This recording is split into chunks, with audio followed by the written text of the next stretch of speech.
Chapter 14. The last chapter. The Unwavering Heart. I'm sorry, Your Highness, but there is no sign of Princess Aerith anywhere within the palace. Prince Cloud looked at his guard and then at his other servants, all who had been searching for the missing princess. There was no sign of her or either of her companions. The prince grew deeply worried. Bring me Dirge. Reno and Rude brought the prisoner before the prince. The pair forced Dirge to his knees. The younger lord was chained tightly. He looked up at the wolf prince between the strands of silver hair, glaring. Clearly, he did not approve of the treatment, but Cloud could care less. You are already sentencing me? Cloud ignored the question. Where's the princess? How should I know? Her companions threw me through my castle wall. Then when I awoke, my brothers and I were already chained. Cloud glared at him. Dirge responded with a smirk. What is it, Your Highness? You lost your precious princess already. Cloud turned away from Dirge, ignoring his comments. He glanced toward his servants.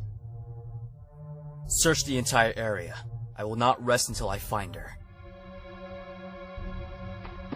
Princess Aerith ran through the forgotten forest, uncaring of any dangers that were or could be lurking behind a tree or rock. At her heels were Nanaki and Kate Sith on her back. They were begging the princess to cease in her running, but she ignored her companions and continued running. She only stopped when she found her feet unable to carry her any more, taking huge gasps of breath to refill her burning lungs. The princess no longer wore the scanty wedding dress Dirge forced on her for her old modest pink dress and red cloak. The brown boots were once again on her feet, making it easier for her to run. In her hands was her staff in case any beast or bandit that may attack her. Princess, I don't know if you've noticed this, but you're running in the wrong way. Prince Cloud is in the other direction. The princess did not face either of her companions. Instead, she began to run again. She did not get far, for Nanaki cut her off by jumping in front of her. The princess attempted to move past him, but the larger cat refused to let her pass without any explanation. Let me pass. I will not. You risk your life for the man you love, and now you run away from him? Why are you doing such a foolish thing? Aerith clutched her staff tightly, her lips pressed tightly together to keep a sob from escaping. She shook her head and looked at Nanaki, her loyal pet with tears filling her eyes. He does not love me. I thought that I woke him up from his sleep, that he wasn't truly in love with me. Yet, it was all a trick, a lie!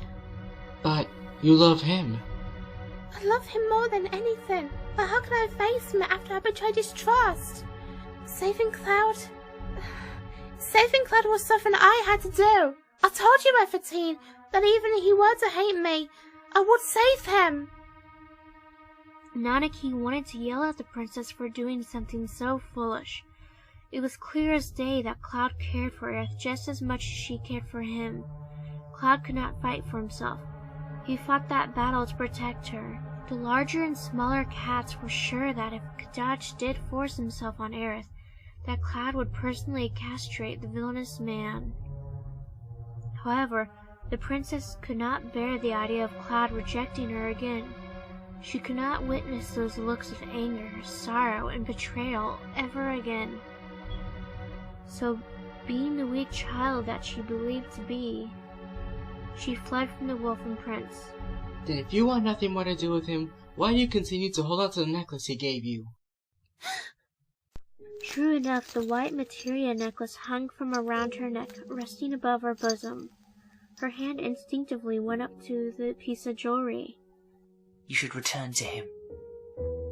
Aerith looked down for a moment before looking at her companions, crying. Do not lecture me. If Cloud wants this necklace, then you return it to him. She threw the necklace, which Kate Sith caught before bolting from her spot. The princess's cries echoed in the larger cat's ears. This time, Aerith fled to the edge of the forest before her legs collapsed under her. Nanaki and Kate Sith came from behind the sobbing girl. They looked at one another, worried expressions on each of their faces. Princess, I'm sorry for speaking so harshly. I know how much pain you have gone through, and I do not have a right to speak to you as I have. Please, forgive me. Aerith reached up and hugged her loyal pet, burying her face in her fur. I'm sorry. She knew she was being foolish, but somewhere deep in her heart she felt that Cloud would reject her. Nanaki and Kate Sith both knew she was being a fool, but they allowed her to make her own choices, even how wrong those choices may be. The three companions journeyed for some time before nearing the outskirts of her father's kingdom.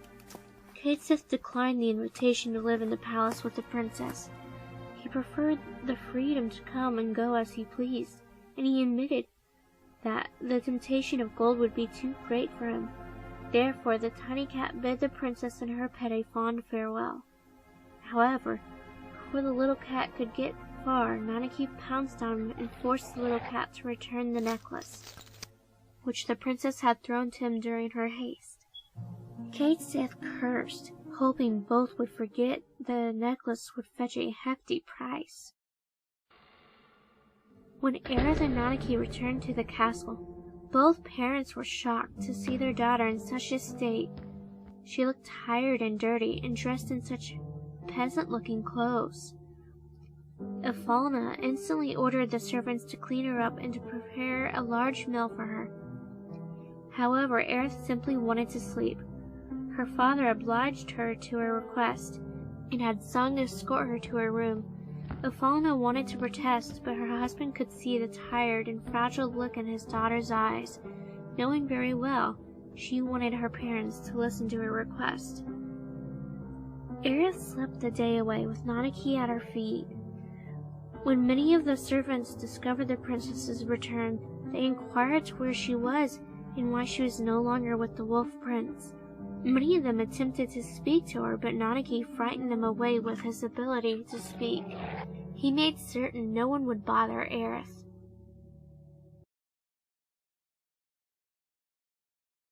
A day or so went by when the princess finally came out of her bed.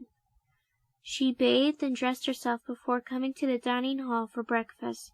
All the occupants of the hall, her parents, the guards, and servants were shocked to see her about. Aerith politely took a seat across her mother and near her father, who was at the head of the table. Both the king and queen found it hard to speak to their daughter. She did not seem at all herself. Her normal gentle smiles and her cheerful attitude were replaced with a quiet, withdrawn demeanor. The king and queen assumed their daughter would eventually speak to them about what had happened, but she never did. They hoped that she would go back to her normal self with time. One particular evening after dinner, King Goss came to his daughter's room out of concern. It had been several days since his daughter's return, and she hardly spoke to him and his wife. He knocked on the door and entered. He found Aerith sitting in a chair reading a book by the fire. Nanaki was snuggled at her feet. Good evening, Aerith. Good evening, Father. May you leave us to talk in private? Certainly. The king was still mildly shocked that the cat could talk, but after having a large wolf speak to him, it was not very surprising. At least he knew Nanaki would not kill him. He hoped so anyways. When the cat left, he turned to his daughter. Aerith closed her book but remained seated. Aerith, your mother and I are worried about you. You have returned home without any indication why. You stay closed up in your room and only come down for your meals. What has happened between you and the Wolf Prince? Your mother spoke to me about you being engaged to him. Is it true? No, Father. I've not engaged to Prince Cloud. He and I had to come to an understanding. He told me to return home, and so, here I am. I do not understand. He treated you well and gave you such fine luxuries that even I can never give you. He was clearly smitten with you, and yet he allowed you to return here. I am a child to him. I'm sure you could find a woman who is strong, brave, trustworthy, and beautiful instead of a little girl like me. The king stared at his daughter. She was staring at the fire with a distant look in her eyes. When her father spoke to her again, she did not hear a word he said. Her mind was too busy replaying the image of Cloud disappearing amongst the flames. Aerith. Aerith looked up. Whatever happened between you and the Wolf Prince is between you and him. However, I worry about you. I only wish to see you happy and your old self again. Your mother does as well. If there's anything I can do. Aerith shook her head. The king let out a long sigh before he left her alone. What could her father do? What could anyone do? Cloud was no longer a part of her life, and she had to overcome the pain within her heart that came with losing someone you love. Aerith reached up to touch the necklace she had in her possession, a constant reminder of her own stupidity. Yet she would wear forever, so that she would never again make such a foolish mistake as she did. Nanaki returned to the room soon after. Aerith looked at him briefly before excusing herself to change into her nightgown so she could sleep. However, Nanaki knew the princess would do anything but sleep, because he could clearly hear the soft cries being muffled by a pillow each and every night, and he could do little to comfort her. Several weeks passed by, and Aerith tried her best to live her normal life as if she never met Cloud.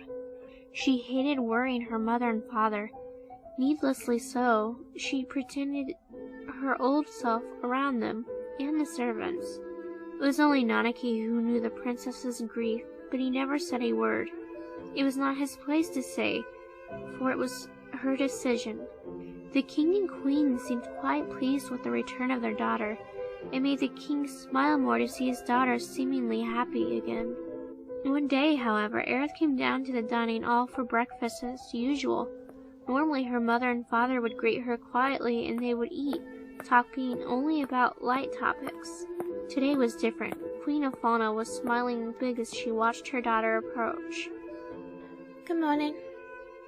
She suspiciously eyed her mother, who looked somewhat pleased. Good morning, daughter. I'm glad you're finally up. I have such wonderful news. Do tell. Your father and I realized that you're no longer a child. I see. Aerith had been the only one to consider herself a woman when she turned 16, but the only other person to agree with her was Prince Cloud. Yet after her betrayal, he realized she was nothing more than a child. Aerith took a spoon and began to eat her breakfast porridge when her father began to speak. Your mother and I have found you a suitable husband. My dear, are you all right? A husband? You were intending me to marry me off? I had just returned home from 3 weeks ago. Aerith, do not raise your voice. Your father and I realized you may think it is soon, but had you not gone with the Wolf Prince, we would have searched for a suitable prince for you to marry. Aerith felt as though she was going to faint. She placed her hands on the table for support. And when I am to meet this man? Tomorrow, your wedding day.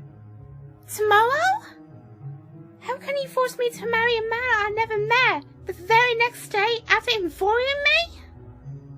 The princess left the table, intending to storm out of the room when she heard her mother call to her. What does it matter? You should be grateful that an actual man will marry you and not some creature. Aerith felt the word sting like a bee. Cloud was no creature, he was a man, a handsome, strong, and brave man. He was a man that would no longer have her. You will be married tomorrow, Aerith. Do you understand? Aerith touched the necklace and closed her eyes. What did it matter who she married? She did not turn around as she spoke.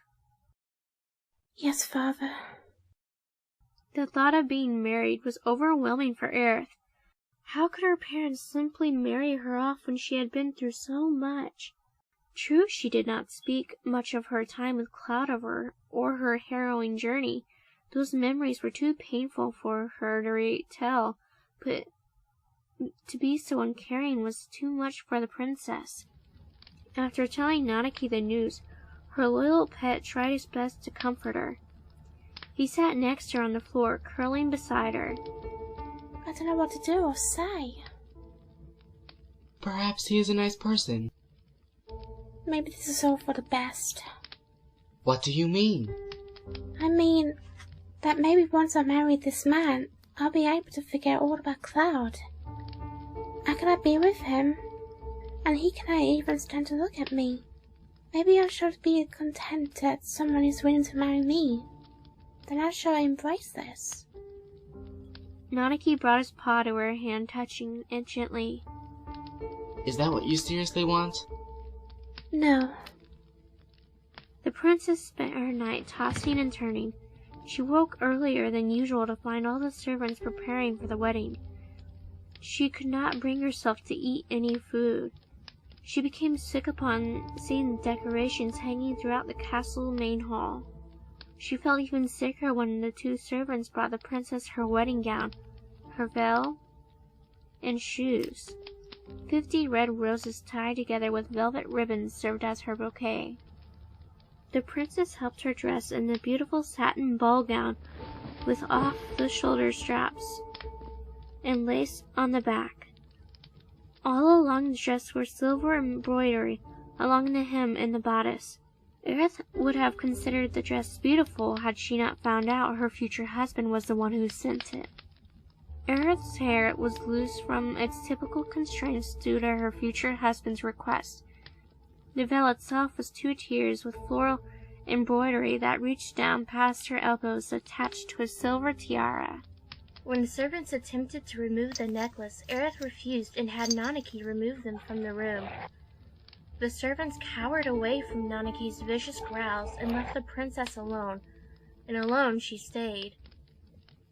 The days passed slowly, and the princess expected her future husband to arrive at any moment. Nonetheless, no servant came to her call for the wedding. Soon enough, the sun began to set. The princess remained in her chair, anxiously waiting, and yet hoping this was all a mistake. As the day grew late, the princess drifted off in her chair. As she slept, several tears slipped from beneath her lashes as her hands instinctively reached up to their necklace. As she slept, Nanaki slipped quietly from her room, leaving the door open only a crack. Some time later, Aerith awoke from the sound of the door closing. Her eyes fluttered open to find the fire had died. She sat up straighter and looked around. She felt uncomfortable all of a sudden. She felt someone's eyes on her. Someone was in her room. Aerith sucked in a sharp breath, praying she was wrong. Her suspicions were confirmed, though, when she heard footsteps move through her room. The princess wanted to scream for the guards. She began to panic when Nanaki did not alert her of someone in her room. When it occurred to her, he was no longer in the room. Who's there? Show yourself! You have no right to enter my chambers, especially in such circumstances. The person did not respond. Instead, they stopped walking. Aerith could not even pinpoint the person's location. Where were the servants now of all times? They had not been pestering her for weeks for information, coming in with food, to clean, or other such tasks. Now they were nowhere to be found. If you do not leave, I shall scream for the guards. The person did not respond. She backed away slowly, expecting whoever was in the room was near the door. That is, until she collided into someone while walking backwards, when she felt two hands touch her shoulders. She broke away in an attempt to run, but whoever was in the room caught her by her wrist and forced her back. Let me go or else! Her threat was empty, and the person who Aerith realized was a man picked her up by the waist. Aerith shrieked and began frantically hitting him. She called out to Nanaki, to the guards, but no one came. The princess began to sob as the man laid her down on her, finding the predicament terrifying. The man lay next to her, his body touching hers, while still pinning her to the bed. Aerith whimpered when she felt his lips pressing along her neck. His lips brushed along her skin up to her neck against her jawline.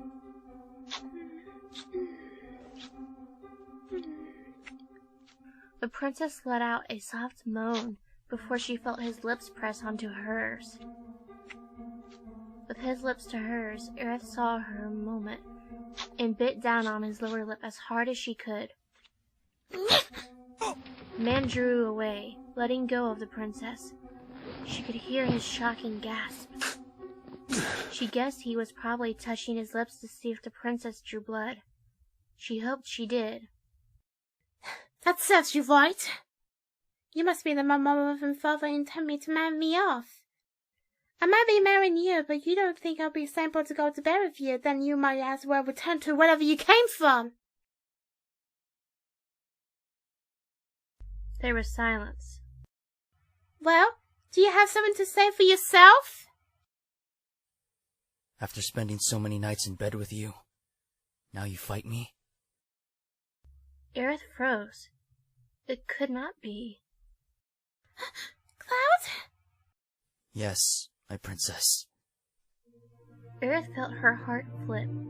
Her hands traveled along the bed, searching for the man she had intended to run from.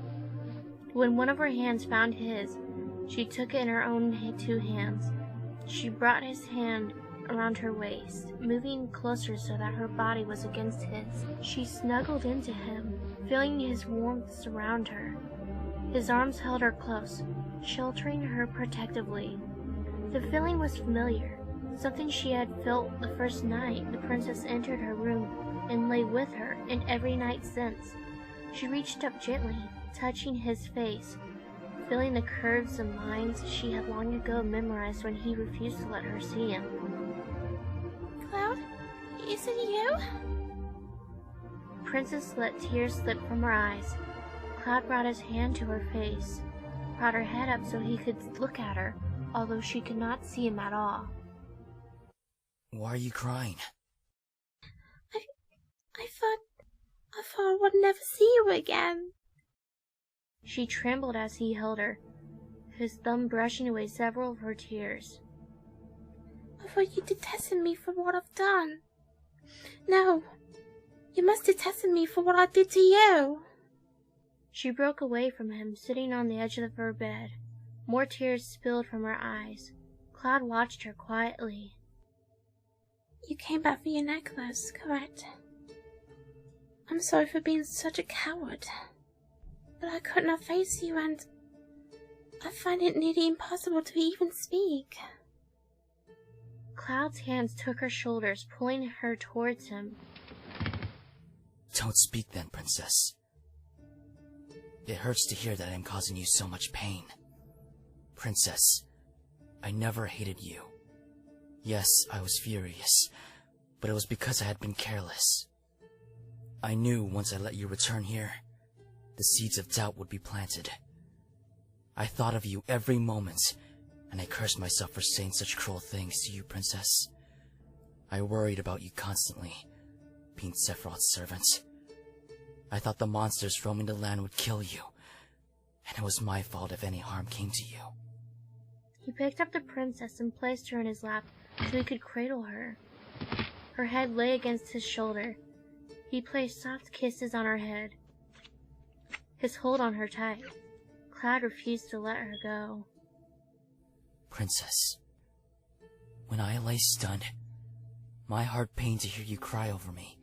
It took all my strength to remove the materia spell from me, And then when I thought we would be reunited, when Kadaj tore you from me, and even after the Genovian lords were defeated, you fled from me.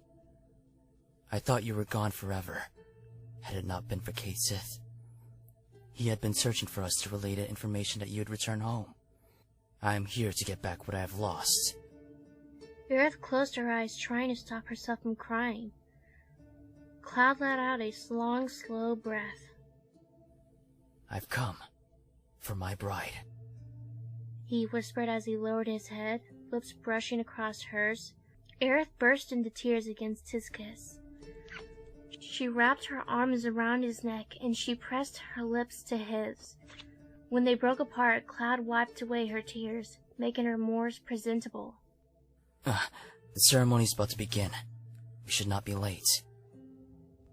Ceremony? Indeed. I had come here several days ago to announce to your mother and father that I am your future husband. They were at first reluctant to believe that I was the Wolf Prince. However, I easily convinced your father to not forget our agreements. The prince smirked, amused by King Goth's reaction when he discovered Cloud was indeed the Wolf Prince. Next, Cloud lifted the princess in his arms and stood up from the bed. Cloud, put me down, she said, clutching tighter to him. Cloud smiled. No, I don't ever want to lose you again. Tonight is our wedding, Aerith, and I've waited too long for this day. When Cloud exited her bedroom, Aerith could once again clearly see the Wolf Prince in his true form. Aerith blushed. However, realization hit her and she looked down shamefully. What is wrong now? If you cry again, your mother and father might think me as a terrible man. I no longer have the engagement ring you gave me. It was a mere trinket. However, I will give you as many rings as you wish if it pleases you. No, I only want you. Cloud smiled down at her, carrying her down the steps to the main hall where guests waited. Cloud only placed her down when they reached the bottom. Aerith was blushing madly as he took her down the aisle. From the moment the two were pronounced husband and wife, the cheers from friends, family, guests, and servants erupted the hall. There was a reception afterward, but it was Cloud who took his bride away from the celebration. He led her outside of the castle, keeping her close to him. Cloud, where are you taking me? Home. And how are we supposed to get there? Cloud smiled and shortly let go of her hand. He whistled, and on cue a golden chocobo raced towards its master. Cloud helped his bride up onto the bird before climbing up. He snapped the reins of the bird, and the two flew across the grounds. You know, I miss you transforming into a wolf. I will not. You treated me like a dog. Sooner, the two arrived at Cloud's place. He carried his bride inside, but instead of to the room she was accustomed to, Cloud took her to the room more lavish. It had once been his room that he destroyed by his own rage. Now the room is well furnished for him and his wife. Cloud laid her down on the bed and hovered over her, staring deep into her emerald orbs. Aerith blushed as she absorbed in her beauty, the only light from the moonlight coming from the window, illuminating her porcelain skin. So you stole me away to share a bed with me? I love you, Aerith. You are a strong, brave, and beautiful woman. I want to hold you in my arms forever. Let me be with you. Cloud kisses Aerith briefly, leaving a trail of feather-soft kisses down her neck. The Wolf Prince looks at her lovingly. Her eyes flicker to his, and she finds her cheeks burning. I love you too, Cloud. Cloud kisses her shoulder, and that night the lovers consummate their marriage. As the flowers lay in their bed together, Cloud is holding Aerith to him, firm but gentle. She curls up against him, feeling safe and warm, as always in his arms. Stay with me. Forever. Yes, my princess. Leaning forward, he kisses his wife on the forehead. The beautiful woman drifts off to sleep in his arms. Cloud simply watches before pulling over an ebony black pelt over them. Comfortably, he sleeps with his wife in his arms, knowing when the sun rises he can stay with her forever.